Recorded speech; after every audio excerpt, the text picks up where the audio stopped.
Hey guys, welcome back to my channel. If you're new here, my name is Couscous and this is the Get Ahead family. On this channel, I share insights and opportunities on how to migrate abroad through jobs and through studies. In today's video, I'm going to be giving advice to Chevening Scholarship applicants. Okay, I've been getting lots of questions about Chevening Scholarship, and I know that the last time I did a video like this was last year, and that video was very well received. It's just going to be a simple, easygoing, straightforward video. I'm just going to be dishing out tips at the top of my head based on the kind of questions I have received or things I have seen with people's essay reviews and applications. Okay.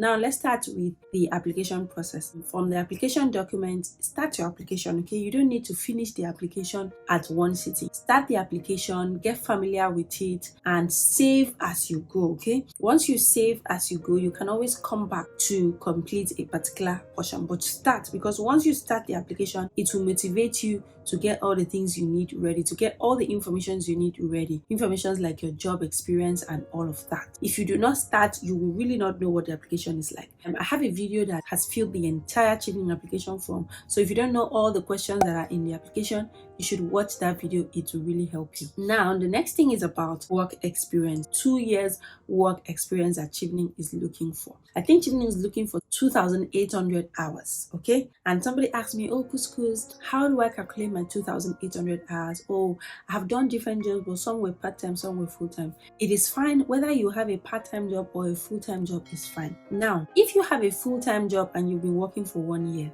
calculate 35 hours times 52. That is already 1,800 and something, if I'm not mistaken. If you're working part-time, was it like maybe 20 hours a week? How long did you work? So by the time you add all of that, it would definitely be more than 2,800. And it doesn't mean that if your experience is more than 2,800 or more than 2 years that you don't qualify. They are just looking for minimum of 2,800 hours. And trust me, if you have been working for 30 hours a week for 2 years, it is more than that. So think about it. It's not that difficult, except you do not have that experience. You've not been working. And some people will ask, oh, I just finished school, but I was volunteering, I was working in this area, I did internship. Volunteering is a work experience. Internship is a work experience. Calculate all of that, put in there. You don't need to have left school for 2 years before you have 2 years work experience. Some people have had experiences while in school. So put all of that. It is part of work experience. Let me know if you have any questions in the comment section. Okay, somebody asked me, oh, I did a compulsory national youth service in my country. Does that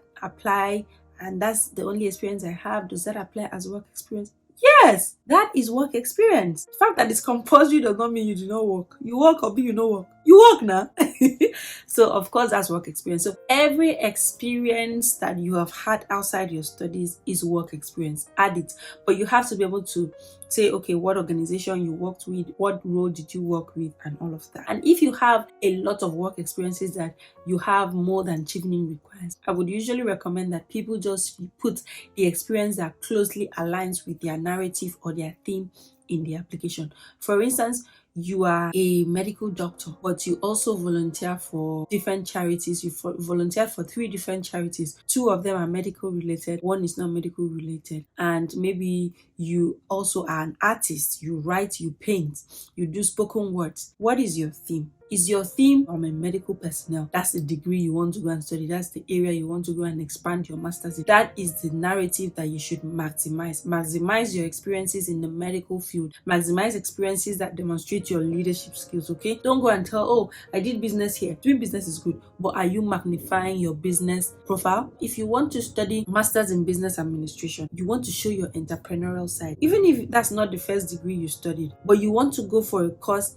in business, finance and business, and then you've maybe had different businesses, you've run different businesses, you did not study a business degree. Minimize the degree you studied and maximize all the entrepreneurial experiences you've got. That way, when they are reading your application, they already know that, oh, this is a finance person, this is a business person, this is a psychology person. Do not confuse the people, the reviewers, by, I read this part, you're a doctor. I read this part, you're a spoken word artist. Okay, that's good. I read this part, you're a poverty eradication expert. Excuse me, sir, which one are you? Don't confuse me. Allow me to focus. Because if you confuse me, I don't know which one you are. Okay, You are all these things, so what? Anyways, what I'm trying to say is a lot of us are so many things. Like me, if I tell you all the sides I am, both of us will be confused.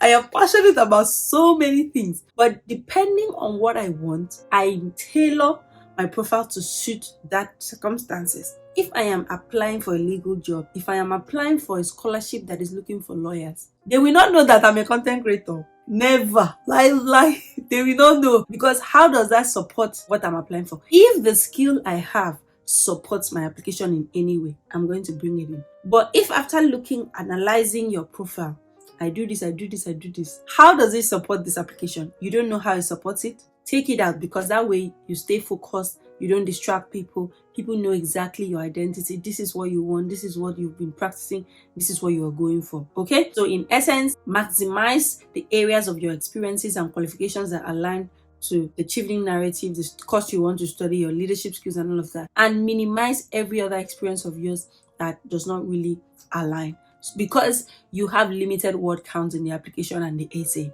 You have to take advantage of it, and you cannot put everything there. If you put everything there, you're not making any point, you're just confusing people, and it's not going to take you anywhere. If you have any questions on this particular point, let me know. I think the next point I'm going to talk about is the essay, okay? The leadership essay is literally asking you to demonstrate the impact you have made so far.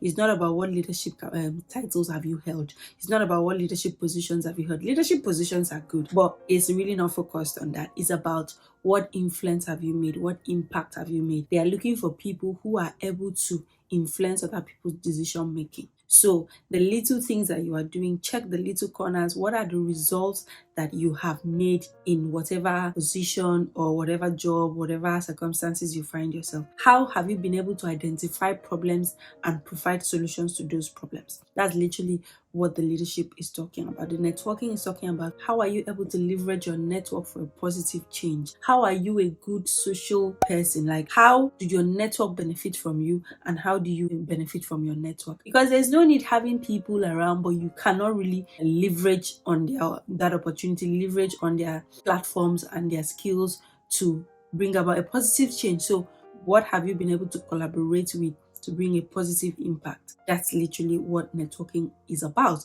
And then the question number 3 that says, why did you choose this course? Why did you choose this university, and how does it align with your previous academic and professional experience and your future career goals? It's like tying everything together, which is why it is important that you stick to a particular narrative and a theme. Because if you start saying, I'm a business person, I'm a poverty eradication expert, I'm a doctor, I'm a public speaker, I'm a spoken word artist, how do you want to answer number 3? Which of your experiences are you going to highlight? So you have to stick to a particular experience of yours that you want to highlight, so that it is chronological.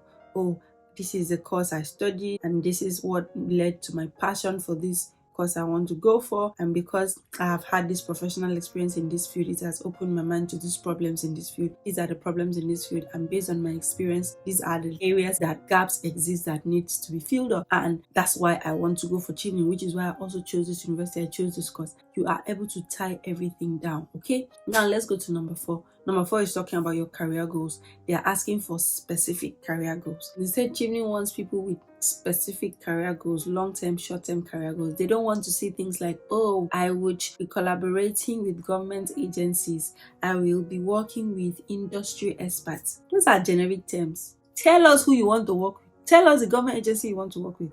Don't tell me, tell chevening. They want specific career goals, not unclear career goals. So you have to be very clear with the career goals. You have to show them that, oh, this knowledge you're going to get is going to allow you achieve this specific career goal, the short, the medium, and the long term. And then you can always link it up with what the government or the UK government is doing in your country. Another thing with the essay is always use the STAR approach. What was the situation? What was the task? What was the action you took, and what was the result? That way you stay on course, you are not distracted, and anything that you wanted to put in that essay that doesn't fall into any of those 4 parts, remove it. It's not needed. Thank you.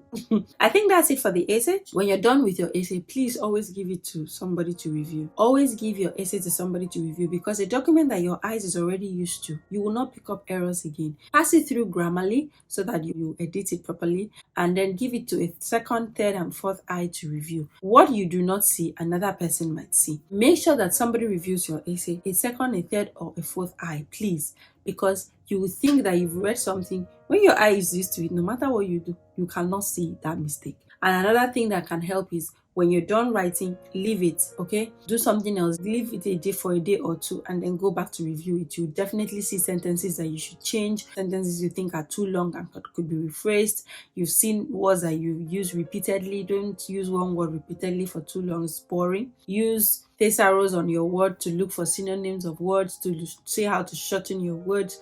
Use paraphrasers to, make your sentences concise. You get what I'm saying? Do not type your essay on the application itself. Type it on Microsoft Word, copy and paste on your essay. Stick to the word count. Make sure that it is not more than 500 words, because if it's more than 500 words, when you paste it, the rest of the words is going to be cut off. Let me know if you have any other questions in the comment section. I wish you guys the very best, and submit your application on time. Do not wait for the last day to submit. Another question people ask is, do I need my reference letters now to submit? You do not need your reference letters right now. Of course, get your reference letters properly. Use the reference tab on Chevening to know exactly what they are looking for from the referees. When you read what that reference area, they're going to tell you who should be your referee and what they should write. Contact your referees on time. Do not wait for that reference letter deadline. So do not wait for that reference letter deadline before you get your referees to sign, give you reference letters. Make sure you get it way ahead of time, okay? You don't even need all your documents right now to submit.